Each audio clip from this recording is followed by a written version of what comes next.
Misual mithat mang pol an umnak nirve khwa chun boi pani je me ka thla ka o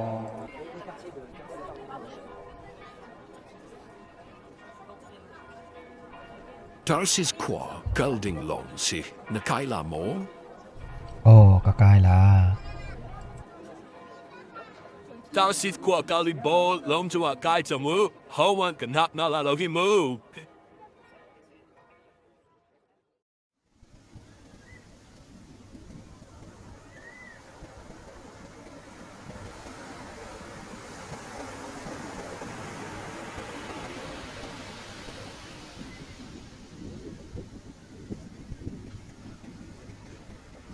Ni khua tha tu ge ni khua tha tu.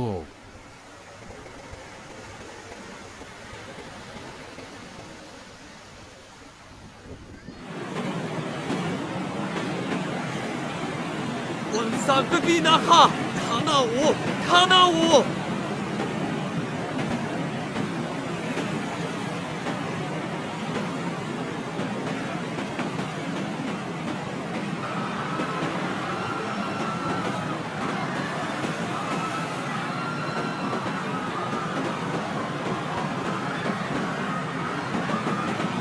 At a dug kid shit, torn le fa to o to dug kid shit alien ka fumble away.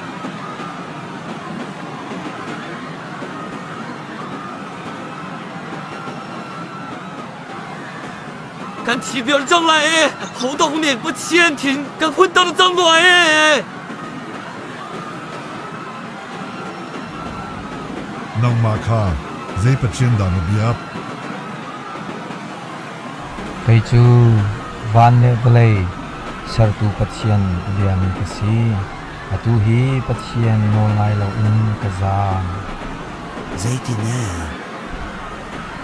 boi pani neneve khwa kal dinga akafial saman selo kal lo in ka zam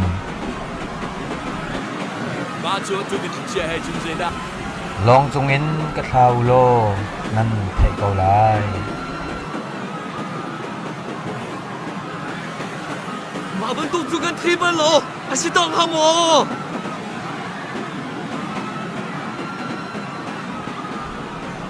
A ti of dong kan te ve ti lo. Wei pass into a zum ka some go ne kun lo.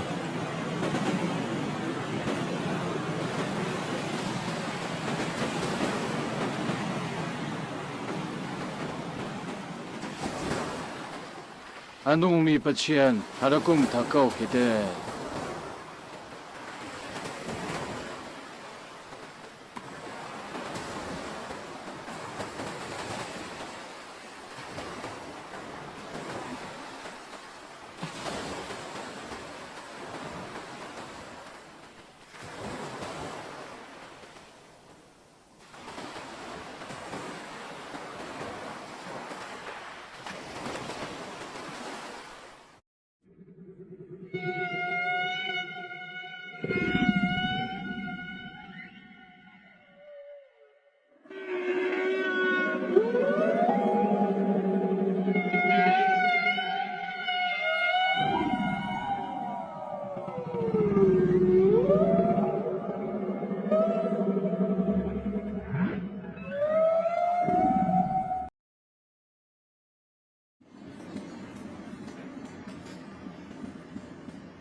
e ka thi ri lo hi khoi ka me ko tu hi o kanung buin ngapi ni akalem sko hi mu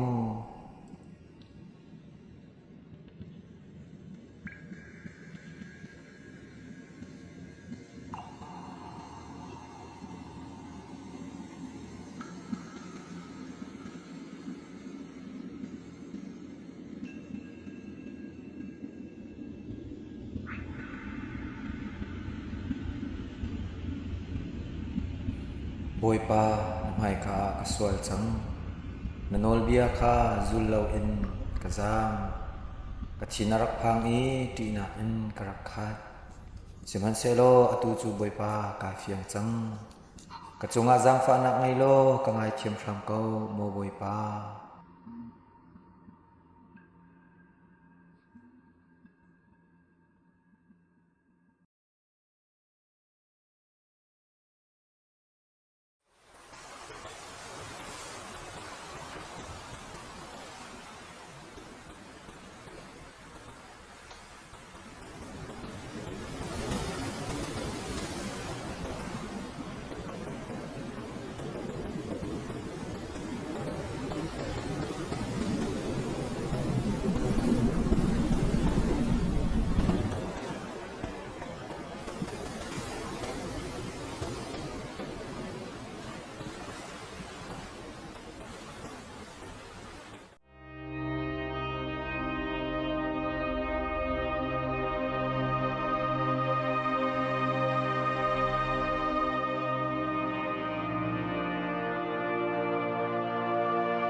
chi ding mi karak si boipa mi min dang thang ak chang boipa min thang thas ko se